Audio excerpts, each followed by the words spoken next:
Kisah asal-usul Ki Ageng Getas Pendowo. Ki Ageng Getas Pendowo merupakan anak dari Raden Bondan Kejawan, Arya Lembu Peteng Putra Berekertabumi Raja Majapahit ke-V yang memerintah tahun 1468-1478 dengan Retno Dewi Nawangsih Putri Raden Jakatarub.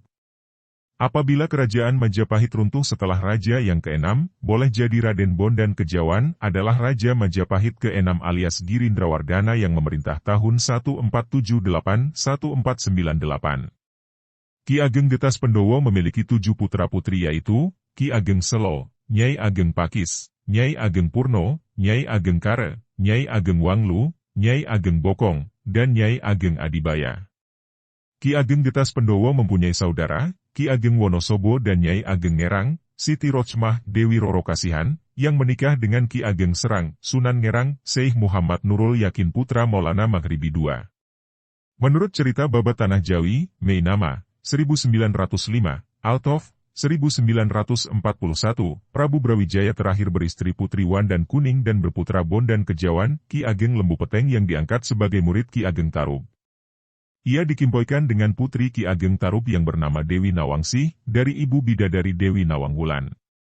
Dari perkimpoian Lembu Peteng dengan Nawangsih, lahirlah Ki Getas Pendowo, makamnya di Kuripan, Purwodadi. Ki Ageng Getas Pandowo berputra 7 dan yang paling sulung Ki Ageng Selo. Ki Ageng gemar bertapa di hutan, gua, dan gunung sambil bertani menggarap sawah. Dia tidak mementingkan harta dunia. Hasil sawahnya dibagi-bagikan kepada tetangganya yang membutuhkan agar hidup berkecukupan. Salah satu muridnya tercintanya adalah Mas Karbet Joko Tingkir yang kemudian jadi Sultan Pajang Hadiwijaya, menggantikan dinasti Demak. Perkembangan sejarah masuknya agama Islam di Surakarta tidak dapat dipisahkan dengan sejarah Ki Ageng Hanis.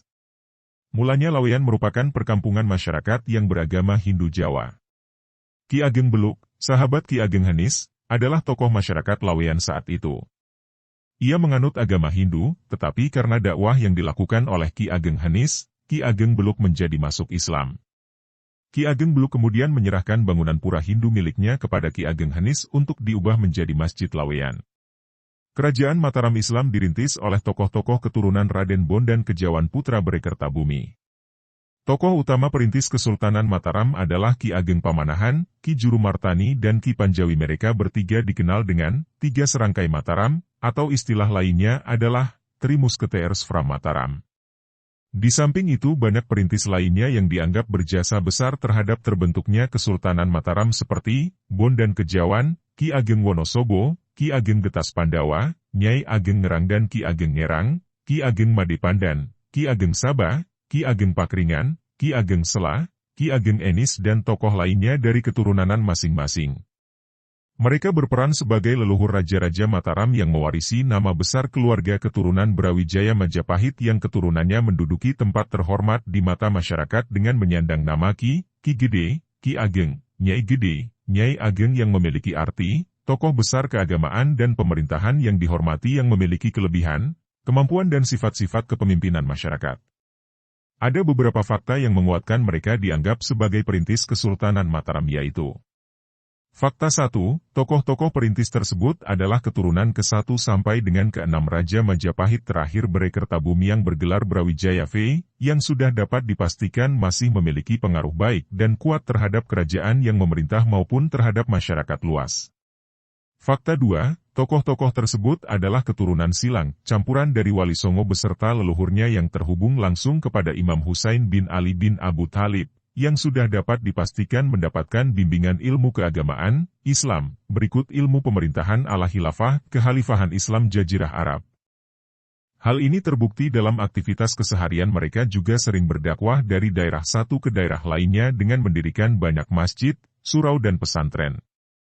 Fakta 3, para perintis tersebut pada dasarnya adalah misi yang dipersiapkan oleh para syekh dan para wali 7 dan wali 9, termasuk para al-makrobi yang bertujuan mengislamkan tanah Jawa secara sistematis dan berkelanjutan dengan cara menyatu dengan garis keturunan kerajaan. Fakta 4, suksesi Kesultanan Demak ke Kesultanan Pajang kemudian menjadi Kesultanan Mataram pada dasarnya adalah kesinambungan dari misi, sesuai fakta 3, seperti juga yang terjadi dengan Kerajaan Pajajaran, Kerajaan Sumedang Larang, Kerajaan Talaga Majalengka dan Kerajaan Sarosoan Banten, di luar adanya perebutan kekuasaan.